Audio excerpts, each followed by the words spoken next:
When the world's two biggest economies square up for a fight, China. the biggest headlines tend to be about tariffs and really overt economic policy, like the way China has throttled the export of critical minerals America needs. I don't want them to play the rare earth game with us. But I want to show you how you don't even need to go that far to tip the scales in your favor. Case in point, the #1 agricultural export in the United States. Last year, these were worth almost $25 billion to American farmers. Politically, also worth their weight in gold. These tiny beans are grown primarily in the American Midwest, where even in blue states like Illinois and Minnesota, farmers themselves are overwhelmingly Republican red. This is Trump's base.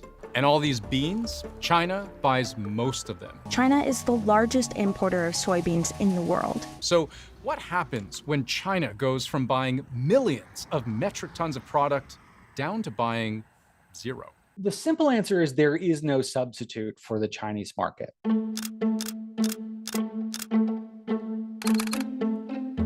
China has a voracious appetite for soybeans, and it's easy to take that literally when you consider all the ways they're used in Chinese cuisine. In tofu, in soy sauce, bean pastes, milk, oil, or just eating them straight as edamame with a bit of salt. This year, China is forecasted to produce just under 20 million metric tons of soybeans. The estimates I've seen all suggest that's enough to cover the soy products that Chinese people eat. But soybeans aren't just for cooking. The vast majority is actually used in animal feed. So they use soybean to feed pigs. And we know that China is the largest consumption market for pork. And so, US data figures China will import an additional 100 million metric tons of soybeans to meet those needs. China consumes far more soybeans than any other country in the world. It imports more soybeans than every other country combined. And the US has historically been the single biggest seller of soybeans to China, which altogether might paint a very simple picture. China needs soybeans, the US grows more of them than almost any other country, so China and the US need each other. Until, that is, China decided one day this year it didn't need the US. This past September, high Chinese tariffs on US imports caused soybean shipments from the US to drop from 1.7 million metric tons just 1 year earlier down to zero. Something that hadn't happened since the last time Donald Trump was in office, triggering a similar trade war. And now, detonating a billion-dollar bomb in the American soybean industry has forced two questions to the forefront. One, how was China able to pivot so severely? And two, what happens when you crush the exports of an entire American industry essentially overnight?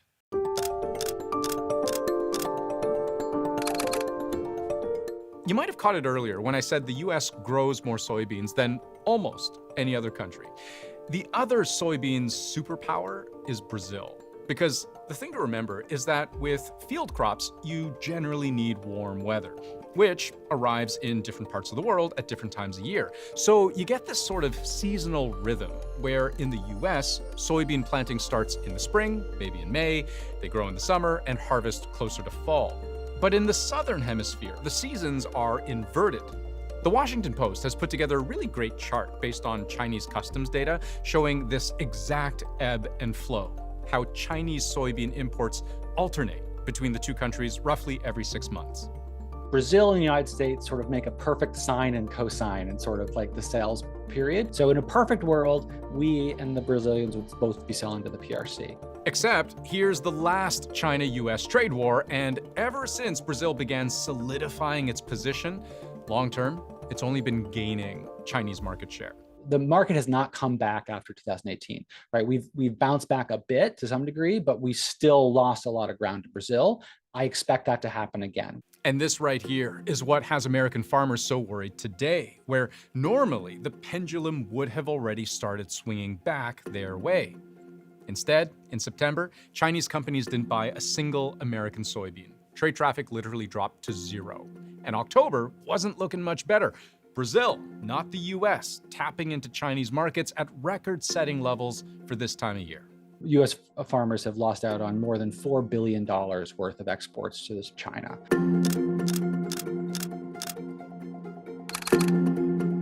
The tariffs and China's retaliation have really been a gut punch, especially for soybean farmers. American farmers continue to struggle as the U.S.-China trade war rages on. It's overwhelming on how to manage all these costs when we plant on good faith that the market will be there to support all our costs. When it was becoming apparent that this was shaping up to be a problem for American farmers, Donald Trump's reaction at first was to portray the Chinese as being vulnerable.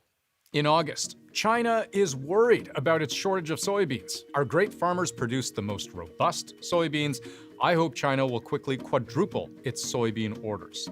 But then, once it became clear how China was punishing the U.S., a change in tone. The soybean farmers of our country are being hurt because China is, for negotiating reasons only, not buying. Make soybeans and other row crops great again. Then 2 weeks later, inching closer to a declaration of trade war, Trump calling out China's lack of business as an economically hostile act, one requiring retribution.